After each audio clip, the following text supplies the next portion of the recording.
All right, we're live again here on the 5-Minute Bark, and we've got Lee Stein here today from San Diego. This guy's been an inspiration to me since the day I met him. Actually, I really want to start out by telling a story, Lee, of how I met you, and I want to share with my audience. I was out at a good friend of mine's place called Chill Tonic, and Lee was there for the opening day party. And I was running around being just busy Dennis and doing different things and trying to make sure the video is right. And Lee had introduced himself to me, and at first, to be honest with you, I was pretty much ignoring him. And I'm glad I didn't go on and continue to ignore him, because I realized that day as I'm working on my personal transformation, I just got to watch and be aware of the people around me. And sure enough, I did take the time to talk to Lee, and we've made quite a relationship since. So I just wanted to point out, thank you for your patience, Lee, for knowing that I was in a busy moment, and then you actually stayed around and we got to enjoy some good conversation. And sure. We meet at the coffee shop. It's quite honest. So we've got Lee Stein here today. And Lee, do you want to tell a little bit about yourself? It's always a hard thing to do. I know. I think the job description falls in the category of serial entrepreneur. And I could start with that and end with that. But I've had a series of careers, and I'm happy to talk about them as you want to pick through them today. Yeah. Well, series of careers. You're an entrepreneur. I'm an entrepreneur myself as well. And I've enjoyed a lot of different things in sports and different things. What contributions as an entrepreneur have you have? Like, what areas do you really try to excel when you work with businesses? There's three main verticals that I play in, so to speak. The overall category that I like to talk about is venture philanthropy. There's two words that usually don't go together, which ties venture and venture capital with the concept of philanthropy. And I focus on environmental vertical, I focus on a medical vertical, and then I focus on an educational vertical. And those are the three primary areas of activities. Okay. Why are you so, because I know you're very passionate about it, because I've had many conversations. Sure. Why in your life have you become so passionate to be involved and contribute to that area, or those areas actually? First, the medical vertical in particular happened because of family medical crises and obstacles. What we learned through a series of medical challenges that my wife has had, that I have had, and actually that each of my sons have had, each well-documented case histories that we could go into, I came across there's just two ways to approach it, either to be a victim of it or to find the gifts in every challenge that you have. And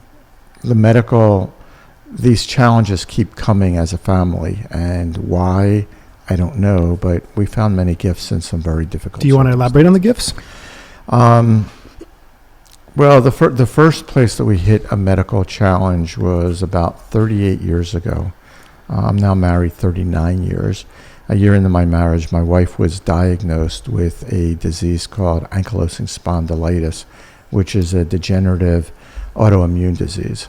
And basically, you can think about it in terms of almost reverse arthritis, where instead of the joints getting inflamed and deteriorated, her joints would get inflamed and actually start fusing together. Wow. Into the nickname for it is bamboo spine. There was really no medical solution to it, no conventional Western medical solution. The prognosis was not great, but she knew that sometime in her 50s that it was known that this particular disease, the progression would go into remission. So her goal became how to stay far enough ahead of the fusion, and that became a concept of movement and stretching. Well, and then she tied into that some anti-inflammatory diets and meditation and all sorts of things like that. So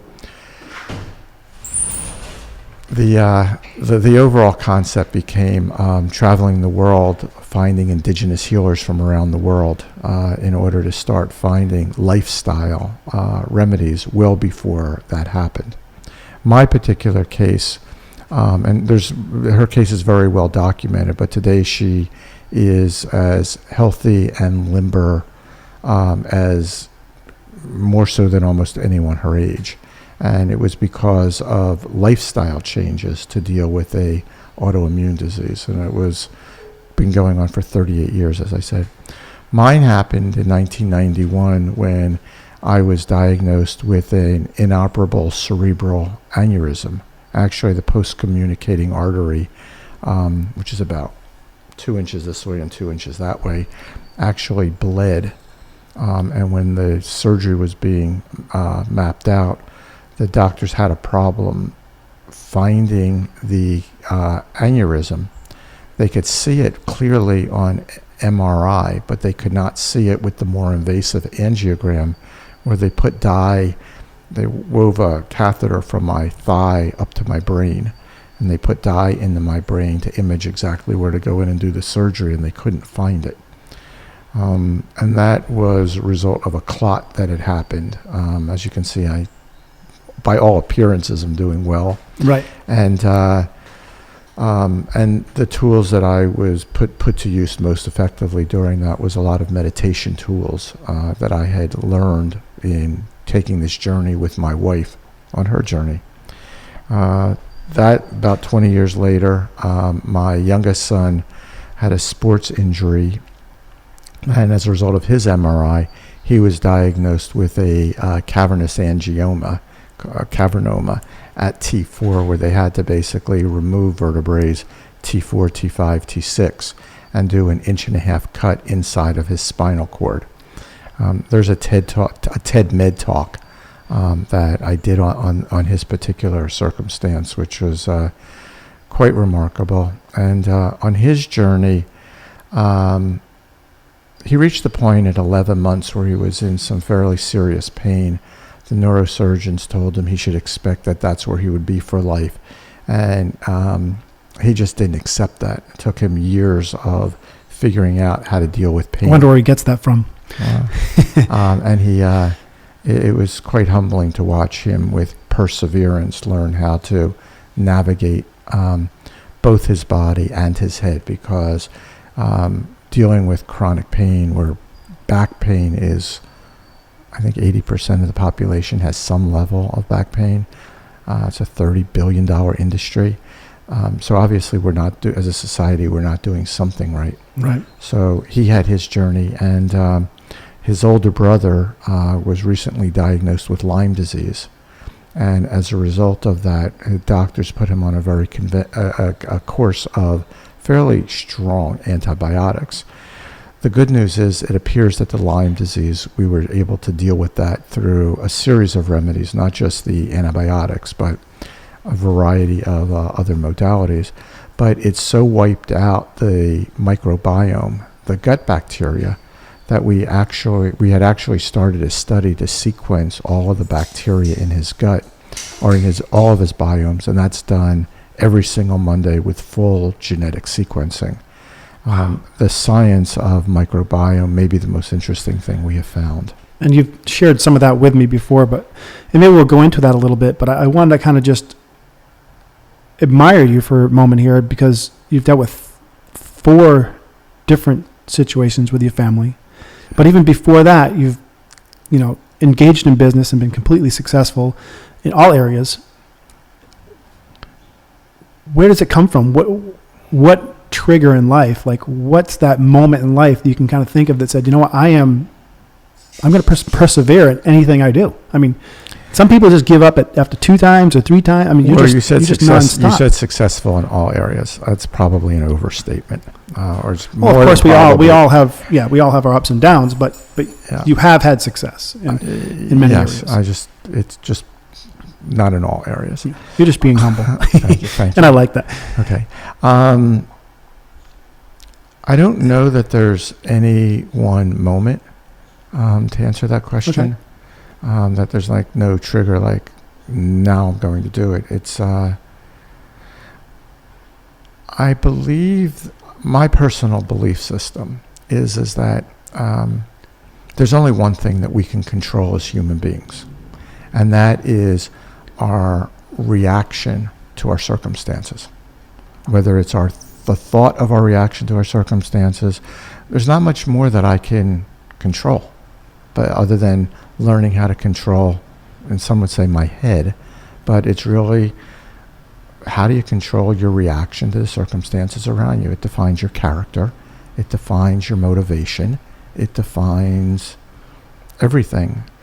And just not to be a victim. There's usually good somewhere. If we don't look for the good, we're not going to find it. Exactly. So you put those two things together and you have the basis or the cornerstones of a life philosophy.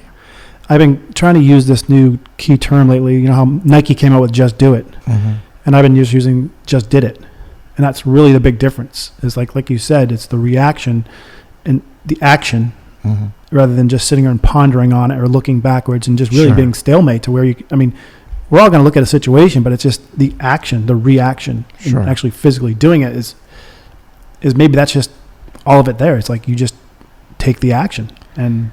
And obviously, it sometimes goes in the right direction, the wrong direction, but you keep going, and eventually, kind of like an airline flight, they say, going straight forward. Well, you can, if you reduce it to a binary, it's real simple. You're either taking action or not taking action. Right. So sometimes it's appropriate not to take action, but most times having some intention and following that intention with integrity will get you somewhere else, because doing nothing doesn't usually produce results. That's a pretty strong statement if you really think about it. I mean, it's kind of simple. It is kind of simple. And the more we look into everything about our human existence, it really comes down to simple stuff. Like the next subject we may talk about is, you were talking about healing your son of Lyme disease, and you came across some different things like mycelium. Did I say that right? Mycelium bacteria and so on and so forth. It's like right underneath our ground, and yet it's probably one of the things that may save our world. I would point everybody to a talk that Paul Stamets recently did at the New School. I mean, he has talks that he did at TED, at TED Med, at Exponential Medicine, at Bioneers. He's won a number of very significant awards, and I consider him one of the world's leading experts in mycelium. Mycelium is the fungus that from which mushrooms emerge. Mushrooms are actually just a fruit of these living organisms. And we can talk about mycelium separately, but for a moment I'd like to finish that last thought that we were talking about, which is if I look at any three things around me, I took the ones that are in view of this camera, which would be the computer screen that's sitting here, the microphone, the shirt. Basically, they all have a few things in common. Some people would say, well, they're molecules. Some people would say they're all right here. But really, they were all made by man, which means that they have one thing in common.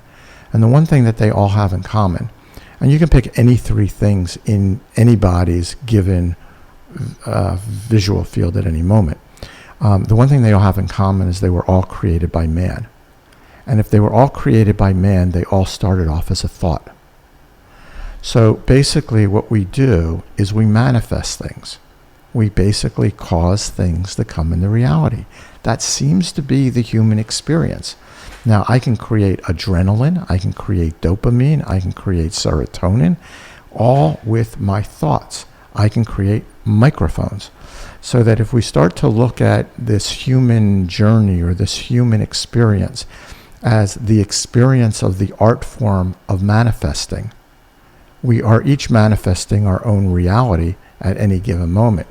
So if you start to pay attention to what you're manifesting and the way that you're doing it. I think that's the key. Definitely. Yeah, you can find those gifts. And so I think. I mean, a perfect example is, and I don't know if I shared this with you on the phone call when you called me, but I woke up yesterday morning with the overwhelm of how much this is really coming to fruition. This 5-minute bark is becoming an exciting thing. And I was like, man, I really need to focus today on getting an intern. And you had called me to schedule the appointment and make sure we're going to be at 1:00. And you said, well, I'm going to bring somebody with me. Do you mind? And I'm like, yeah, no problem. Maybe he's going to bring a scientist or something, I don't know, some new robot that came out or something. I don't know what he's going to bring. And he goes, well, I'm just going to bring a friend of mine, Andrew, and he's looking to be an intern. And I'm like, did you see a post, like a sign in the air or something like that? I was like, is this a joke? I mean, to me, I was like, what's going on here? And I had a podcast earlier this morning that we were talking about is I remembered yesterday because my mind, my body, my existence was open. It was open to the universe. I was not taking any judgment. I was not taking any resistance that whole day. And that just kind of came up. And like you said, you manifest it and it just happens. And it happens a lot. When you say manifest it, just think about manifesting as an art form. And if you just think every day, I'm just having fun playing with my art, you think in terms of manifesting. Right, but you have to have yourself open to it. You can't sure you have to expect it, but people don't really open up to the reality of it. Well, you asked me a question that led to a couple answers that were, may have not have seemed directly on point, but what can one attribute to the success? Was it a moment? And it wasn't a moment. It was sort of learning or adopting a belief system. Exactly. That there is an art of manifesting, and also that that serendipity is also an art form. There are things that you can do to increase luck. Okay, we should all have luck. My grandmother used to say, "Make them lucky." Yeah. Don't make them smart. Make them lucky. But basically, there was a book that was written, that was published, self-published in the UK, that you can find online, called The Luck Factor. And there was a psychologist who spent 20 years writing articles for a British newspaper about luck. And he synthesized it into a book that luck is something that you can, it's an art form to play with. So if you think about life as far as the art of manifesting, and you add to that the art of serendipity, and you move forward with intention, good things happen. I mean, obviously a great person of that belief was Steve Jobs. Way back when he was telling the iPad's going to exist someday and different things. But even now today, if you just even went back to 1994 and you took an iPhone or a cell phone that's a quarter-inch thick and 4 inches long, and now you could probably fill up this room and maybe 5 other rooms with the things that it replaces. The copy machines, the phones, everything that it replaces. Literally, the plastic and the electronics would fill this room. And if you said back in 1994 that in 2015 or 2012, whatever date you want to go back to, and said, well, this is thing you're going to have in your hand, they can do all these different things, we would just say, absolutely no way. So I want to ask you this. This is just a thought and a belief or whatever. I just want to see your perspective on this. Do you think we really use the cell phone as a way to convince ourselves that we're talking to somebody in Australia, but we're really actually just communicating without it? I have no clue. Is that a pretty intense question or what? There's a lot of labels for that question. Intense is the one that I would use. I'm going back here to 1994, and we would say there's no way in the world that's going to happen. But if we found out really that we've tapped one part of our brain that actually can actually tell us that really we're talking to each other without the phone. I mean, the phone's just I guess a staging piece to just tell us we're doing it. It's interesting you picked 1994 as the year that you picked out of the air. Any reason why you picked that, or that was just arbitrary? That was a big year for me, and I guess to say it off the top of my head, that's when I really started getting going on one of my biggest companies. In October 1994, the New York Times published a story written by John Markoff. I don't remember this exact date, October 13th maybe, about a company that I founded, which was our first internet company in the internet payment space. And so I read that. And so 1994 was the year that we sort of launched into this technology world pretty aggressively. We both had a big year in 1994. Yeah, it was a good year. Right. Interesting, yeah. Same here. And but I think the next layer of this kind of serendipity as an art form and manifesting as an art form, and looking for the good in things. The thing that you need to I have done an overlay of with that in today's terms is the concept of exponential technologies. So if you look at the work of Ray Kurzweil, and you look at the work of Peter Diamandis, who wrote the book Abundance and the book Bold, both of them are proponents who talk very, very specifically about exponential technologies. And the best way to think about exponential technologies, if I take 30 steps across this room, 30 steps, I can walk across this room in a linear fashion. But if I took 30 exponential steps, an exponential, I mean 2 goes to 4 and 4 goes to 16 and 16, and the progression keeps going. If I start looking exponentially, this number of linear steps to cross this room would cause me to more than circumnavigate this planet. So you start looking at many of the technologies that you were referring to that are in that cell phone now. Most of them are exponential technologies that have all converged on a single point. If you start looking at the areas of robotics, bioinformatics, you start looking at the artificial intelligence things that are coming our way. These are all exponential technologies.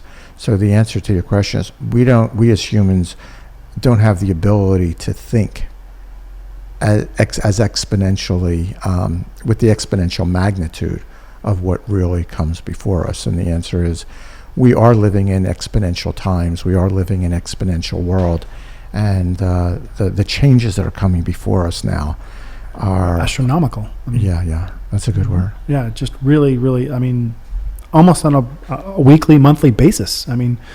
Well, they're exponential. It's not weekly or monthly. It's happening as we're speaking. I know. It really is amazing. And, we had a great conversation at the coffee shop the other day, and you shared some amazing information. It still baffles me to this day. It's like, goes back to simple as simple goes.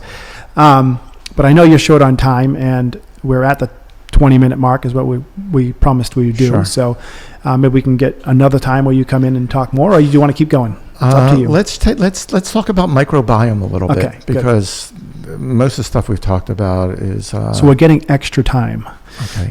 Okay. So the concept of a microbiome is really looking at the microbes in your gut. This science didn't really exist as a science, if I said 5 to 10 years ago. And what's happened is another exponential technology, the one that's moving actually the fastest, is the cost of genetic sequencing and how quickly that's come down. There's numbers that's come down 13,000 times in the past 5 years, as far as which means that the speed to sequence and the cost of sequencing, the speed's going up while the cost is dropping, and they're both moving exponentially, has now permitted us to start to look at the bacteria in our gut. You used to hear about good bacteria and bad bacteria. Well, now if you do a genetic sequencing of your stool, they'll find somewhere between 300 and 1,000 different bacteria that they could never see before because some are too small for our microscopes to see. But the DNA sequencing with the 16S genes, the 16S bacteria, are actually causing us to see it. And some doctors, renegades, started looking at the area of inflammatory bowel disease, C. diff in particular. And what they started doing is fecal transplants, stool transplants, where they were where it sort of was unusual to people that antibiotics would be used to cure diseases that may have been caused by antibiotics. Okay? Yep. And people started getting better. There were some FDA trials, I don't have the statistics with me, that were showing that with one treatment, 80 to 90% of the people would get better. With 2 treatments, maybe 100% of the people would get better. So a number of studies have gone in the area of IBDs, inflammatory bowel diseases. That was all good for until couple months ago when a woman who had her was dealing with C. diff at one of the famous clinics in the Midwest. Actually got cured of her IBD, but she gained 50 pounds after the procedure with no change in diet or exercise. And when they looked deeper, they found that her donor happened to be her clinically obese daughter. And I don't have sight, so I would, and this is not a scientific summary, it's just sort of kind of introducing the point. And they went back to studies that went back to 2012, 2013, that had been done with mice, where they had seen fat mice and skinny mice. And what they did is, while every single animal had its own unique signature of bacteria, as far as the pie chart of what was in there, it seemed that those that were fat had similar distribution patterns, and those that were skinny had similar distribution patterns. And by switching the biomes, actually the fat mice got skinny and the skinny mice got fat with no change in diet or exercise. Unbelievable. Unbelievable. So if you start looking at microbiome, they're starting now to see, because this cost has come down, there's correlations between your microbiome distribution or your bacterial distribution and things like serotonin, so that depression may be tied to the type of bacteria that you have in your gut. Again, going back to lifestyle. There's some thought that, there's sayings like, trust your gut. What's your gut telling you? Go with your gut. We've been saying it all along. It may be that there is a collective intelligence of these very active microbes that are working together that may be causing some of these issues that we have in our lives. The best talk that I've seen on this was done at UCSD, University of California, San Diego. UCSD TV has it posted by Larry Smarr of Cal IT2 and Rob Knight. And if someone searches searches UCSD TV Smarr, SMARR, and Cavendish, which was the organization that hosted that talk, Cavendish, Cavendish, you will be able to find a talk that mentions Darwin in the title. It's revolutionary to me. It's sort of the science of health is now at a point that we never knew existed only, 60, 100 months ago. And the analogy that I use for that is sort of the study of orthopedics the day before and the day after the x-ray, when they could see the bones. Now we could see bacteria and microbes in our body that we never knew were there. And the results, the correlations are, it to me is the most interesting area of science that I could find anywhere. That's absolutely amazing. I saw that documentary a couple of times. I could probably post a link on the page. That would be fabulous. Yeah, I can put a link on that and to the Paul Stamets. Yeah, exactly. Yeah. We can finish with this. Look, there are microbes everywhere. We're living in a world where we've got MRSA, the antibiotic-resistant bugs in the hospitals. We've got MERS, which is the Middle East Respiratory Syndrome, now moving from the Middle East into Asia. You've got bird flu, H5N2, causing at this point, north of 50 million chickens to have been quarantined and euthanized in the United States alone. We had Ebola start moving through this year. You've got Lyme disease, taking no less than 300,000 people a year, according to NIH statistics. Actually, if you go to the other website that's worth posting is search Lyme NIH maps. And interactive maps on Lyme disease from the NIH will show the proliferation over the last 10 years. It's staggering, but we basically, and those are the reported cases, but it's estimated that there's 10 times actual than reported. We're at a point that microbes are talking to us really loud, but I don't really see the bird guys talking to the MRSA guys, talking to the Lyme guys, talking to the whatever, but the the microbes are talking really loud, and I think we ought to be listening better than we're listening. Yeah, I agree. So, Awesome. Awesome that you're giving this time to us here, Lee. It's just, again, I've watched these things that you've shared with me, and I've listened to you several times, and I appreciate all that you're learning for yourself and for your family and for us. I want to thank you. It's an honor to be with you, and I want to thank you for taking on this mission of helping all of us learn more about a better life. Thank you very much. Thank you very much, Dennis. And that's it for today, everybody. We thank you again for tuning in to the 5 Minute Bark here with Lee Stein. And again, we'll post all that stuff on his profile page on the website. And that's it for today. Thank you, everybody.